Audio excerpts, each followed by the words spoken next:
New York. The global economy was already showing signs of a slowdown when U.S. President Donald Trump reminded the world of his love of tariffs and sent a chill through financial markets. "I am a tariff man," Trump announced Tuesday to signal his devotion to import taxes, a remark that served to downplay the likelihood of ending his trade war with China.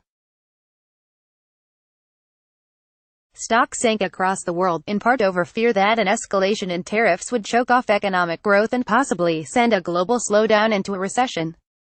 By Wednesday, Tariff Man had tweaked his message to suggest more optimism on the odds of forging a deal with President Xi Jinping. Their meeting last weekend at an economic conference in Argentina produced a 90-day truce, a suspension of further increases in U.S. tariffs on Chinese goods and a pledge by Beijing to buy more U.S. goods. "Not to sound naive or anything, but I believe President Xi meant every word of what he said at our long and hopefully historic meeting," Trump tweeted. All subjects discussed. Still, Trump's rattling of the global economy came at a precarious moment, with the economic outlook for 2019 dimming and concerns about a potential recession if not next year then soon thereafter rising. The economic stimulus from U.S. tax cuts is beginning to fade. Britain is struggling to leave the European Union. Italy's debt is widening. China is trying to navigate a slowdown after decades of unsustainably fast growth. Germany, Europe's largest economy, shrank in its most recent quarter. Global growth was already slated to slip to 3.5% next year from 3.7% even without accounting for the risks of escalating U.S. tariffs and China's counter-tariffs, according to estimates by the Organization for Economic Cooperation and Development (OECD), an intergovernmental think tank of 36 nations. Now, businesses, consumers and nations must account for the chaotic confusion injected by Trump's evolving and conflicting messages about his administration's trade relationship with Beijing, said Ian Shepherdson, chief economist at Pantheon Macroeconomics. Shepherdson worries that the president's fondness for tariffs might itself be enough to further suppress growth. The uncertainty caused by the whipsawing of his trade stance means that business investment will be delayed or cancelled, marginal hiring decisions will be postponed and potential overseas business partners will look elsewhere, Shepherdson said.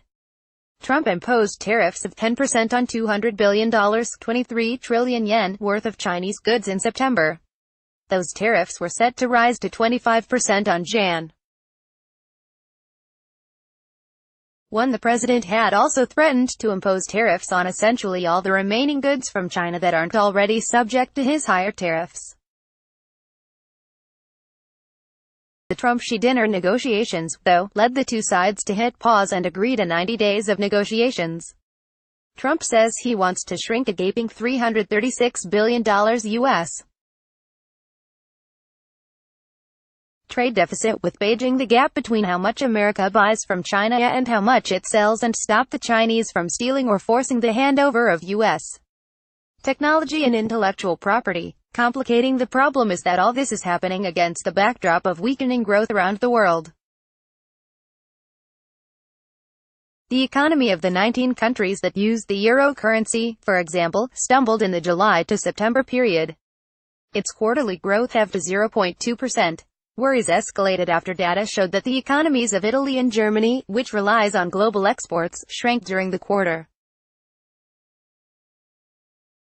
The global picture is getting murkier, and that'll impact the Eurozone via trade and sentiment, Eric Nielsen, chief economist at UniCredit Bank, said in a note to clients. Italy is suffering from uncertainty over its economic outlook under a new populist government. The government wants to raise public spending, thereby adding to its huge debt load of over 130%, and even rekindling concerns of a return of Europe's debt crisis. Brexit, meanwhile, is an unknown, with Britain in the midst of political turmoil. It's possible that it could leave the EU without any deal on future relations involving trade. That's a worst-case scenario that would immediately establish tariffs and customs checks on hundreds of billions of dollars in exports between Britain and the 27 other EU nations. White House aides have suggested that Trump is promoting tariffs merely as a tool to forge agreements that would actually eliminate all import taxes. And at the opening of this week, the administration was already claiming progress with China on the purchase of $1.2 trillion worth of U.S. goods, even though White House officials couldn't supply any meaningful details. President Trump regards himself as a trade reformer. Larry Kudlow, director of the White House National Economic Council, told reporters Monday. He wants a world of zero tariffs and zero non-tariff barriers and zero subsidies. Then, on Tuesday, Trump seemed to thumb his nose at that White House talking point by dubbing himself Tariff Man. When people or countries come in to raid the great wealth of our nation, he tweeted, "I want them to pay for the privilege of doing so." Those words helped trigger a dizzying sell-off Tuesday. The Dow Jones Industrial Average shed about 800 points, 3.1%. U.S. financial markets were closed Wednesday for the funeral of former President George H.W. Bush. But stock indexes in Britain, Germany, France, Hong Kong, Shanghai, Japan, Australia, South Korea and India tumbled.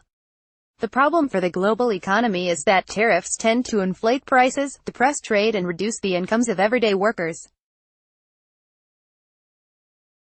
That's because companies must either absorb the higher costs created by tariffs, or pass them on to their customers. The Tax Foundation, a conservative think tank, studied the $42 billion of tariffs already imposed by Trump, which include taxes on steel, aluminum, washing machines and the duties being charged on Chinese imports. Its analysis, released Wednesday, concluded that these tariffs had reduced incomes by an average of $146 for taxpayers who earn between $27,740 and $43,800. The tariffs also cut U.S. hiring by the equivalent of 94,300 full-time jobs. If Trump proceeds with the additional tariffs he has threatened, the Tax Foundation analyst Erica York estimates that middle-income households would lose an additional $453. The bottom line, tariffs don't in fact make Americans richer, York said. Tariffs reduce incomes for American taxpayers, and the effect is greater for middle and lower-income families.